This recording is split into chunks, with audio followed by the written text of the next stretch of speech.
imitation of Invincible! You monster! Have you ever wondered, out of all of the many variants that represent the alternate version of Mark Grayson, how come our Mark was seemingly the only one to ever truly turn out so well directed on how he should be responsibly utilizing his powers for the betterment of others? That is what we're here to dissect on today's video analysis. This is the next big thing, back at it again. And today we will be talking about... I'm like, hey, what's up, hello? Sit your pretty booty soon as you came in the door. I just wanna chill, got a sack for us to roll. Okay, so I've been seeing a lot of reasonable hype behind the most recent Invincible episode, that being the Invincible Season 3 finale. And let me just say that it's quite the episode, but I'll indulge more on that in another video. Right now, we're here to discuss about how this man Mark is without a doubt one of the greatest superheroes ever written. I mean, of course we have people like Rexplode, who also had every reason to become a villain as well, especially after knowing of his dark past.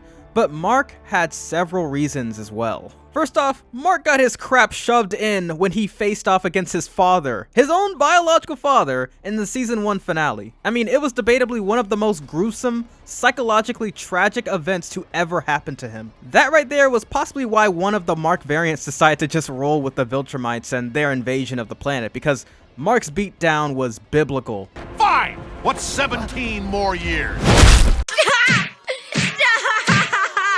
Already dead. And it makes you think, how on earth does one still continuously fight for what's right despite being on the edge of death multiple times? Because as we all know, it clearly wasn't Nolan that gave Mark all of his humane, noble traits, but instead it was without a doubt one of the most W moms to have ever graced this earth.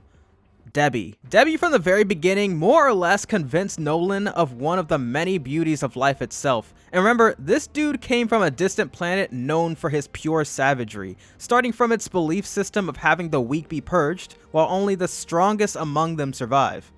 You know, even though clearly most of those kills were third-party assists, but I digress. The whole point is, she got this man to truly form somewhat of a heart for people and the others around him, to the point where that slither of humanity got Nolan to prevent himself from murking his own child, after literally pummeling him into a freaking mountain. But anyways, we see other extraordinarily brave decisions made by Debbie in the future as well, like how she questions Nolan after he was clearly guilty of cleaning the slate with the original Guardians of the Globe. She uses her smarts to distract Nolan in order to find out evidence, she bravely rejects Nolan and his act of being innocent, and she intervenes multiple times when he clearly is out of line on how he attempts to warp Mark's goodwill. And mind you, let's not all forget the fact that Nolan could have ended her life in an instant. And the thing that makes this so beautiful is the fact that Debbie knows this. Let's not also skip over the fact that she too had the choice in joining the Viltrumite Empire's conquest. Engstrom literally spouts this notion to Debbie and how an alternate version of her did this exact thing when the going got tough, rather than resist. And lastly, we have Debbie standing up to Mark himself once she noticed a small shred of change in his behavior after receiving his powers.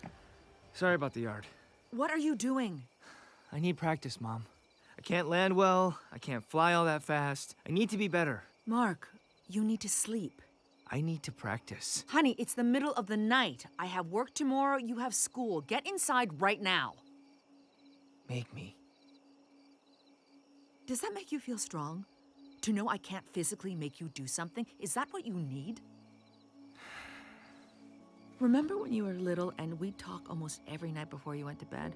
I can't talk to you while we soar through the clouds, but I'm still here.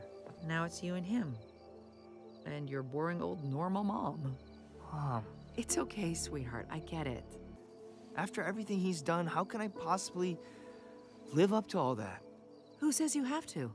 You just have to be the greatest you. And what if the greatest me isn't enough? Mark, you stupid boy. How could the greatest you not be enough? Thank you.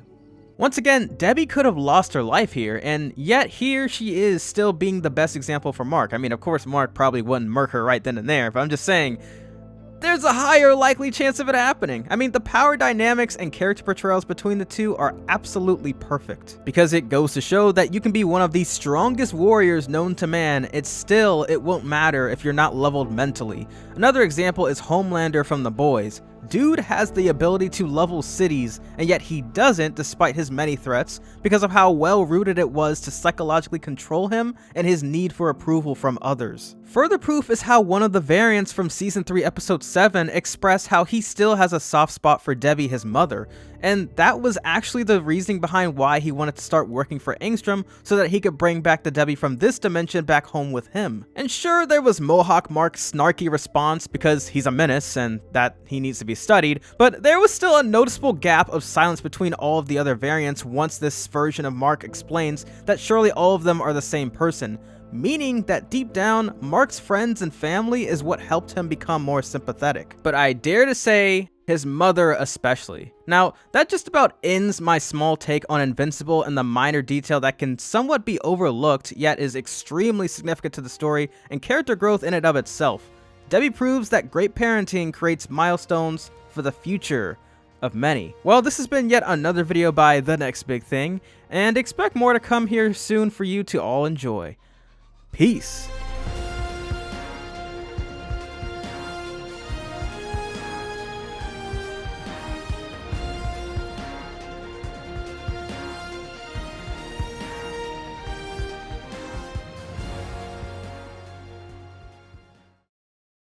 We just set a goal, talking matching Lambos, in love you with you, my oh my gosh.